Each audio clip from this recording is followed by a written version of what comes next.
danger in Albuquerque that nobody is talking about. As News 13's Chris McKee explains on special assignment, the problem is not only costing lives, but affecting many more. And there's a lot of impact here that's not being covered at all. It's a serious problem that happens so much, some want to call it normal. Shut traffic down, put rescue right here. Anybody see what happened? But for advocate Scott Key, the number of pedestrians killed in Albuquerque is far from normal.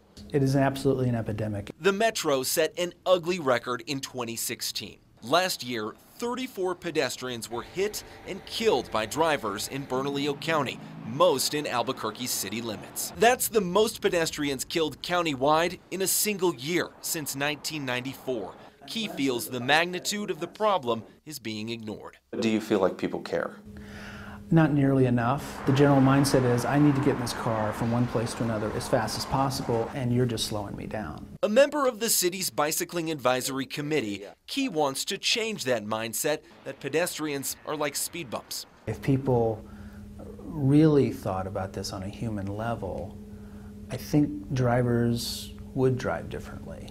Over the last year, through his website, Key's focused in part on writing about the number of pedestrians being run over and killed and the places it's happening. Well, pedestrians don't have enough political voice. Key sees little detail released by police when pedestrians are hit by cars. Typically, they don't even include the victim's name. They're not even human. The lack of initial information about crashes, Key thinks, has helped create a public perception about pedestrians. Why are they on the road? Or why are they anywhere near the road? Why don't they have cars? We really need to be thinking about this more broadly than just blaming the victim, blaming the pedestrian. To look deeper, Key pulled police reports for each deadly pedestrian crash. The person was dragged down 12th Northwest. He found the city's pedestrian problem isn't just a one-factor issue. There's also a perception that the only victims in these pedestrian cases are people who are drunk. While that is true about half the time, if you look at the statistics, the other half of the time is not. The infrastructure of the roads is a huge part of the problem. The mentality of drivers is also a part of the problem. One case with no impairment where road design and driver mentality may have played a part happened last year on Avenida Cesar Chavez. As a Lobo game wound down in November, 74-year-old Jay White left the pit early to beat the crowd before police set up traffic control. White never made it home.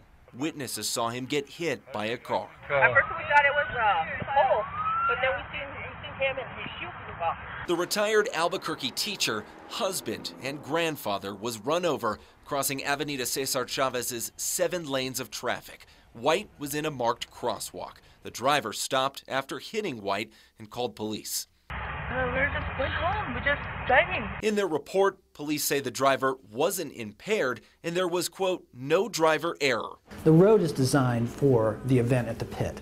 On an average basis, the daily traffic is nowhere near enough to warrant how wide the road is. It's set up to just be as fast as you can possibly go. But one officer saw concerns with the crash at the scene. The problem is going to be he's in the crosswalk.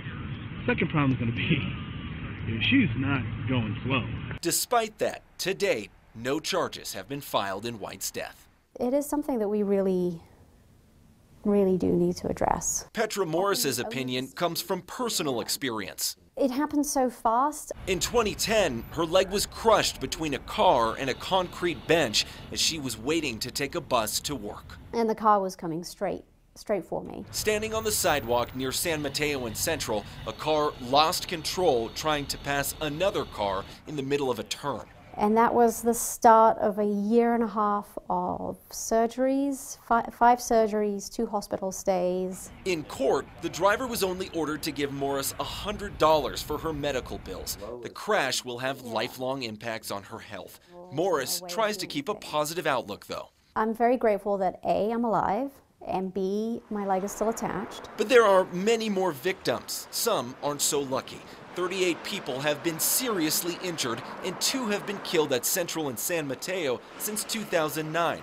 The intersection is now being revamped, but only because of the ART bus system. We're all pedestrians at some point, and we all have a right to have a safe environment. We could do a lot better job with safety.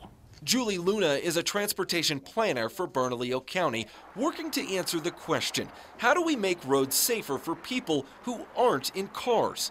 There is no silver bullet. There's so many aspects to this. It really does take a holistic approach. Luna says things like public awareness, driver responsibility, police traffic enforcement, the city's historically wide road designs, and crucially, the amount of money we spend on the roadside are all things to reconsider if the community wants to cut down on the amount of people hit by cars. It takes significantly less money to build a sidewalk than it does to widen the roadway. But that also takes broad advocacy, something Luna says she hasn't really seen here. New Mexico, we don't have that quite of an organized or systematic or such a broad base to address pedestrian safety issues. Talking about it may be the first step in addressing Albuquerque's pedestrian death problems. Let's face it, the number of people getting killed, as you pointed out, is getting higher. A critical issue that can affect everyone. It does need to be a priority. A priority that some think Albuquerque needs to take on now. We're all trying to get somewhere, and it's important to get there safely. On special assignment, Chris McKee, KRQE News 13. If you open our KRQE News app, you'll see we've posted a list of all of the locations where Albuquerque's deadly pedestrian crashes occurred in the last year.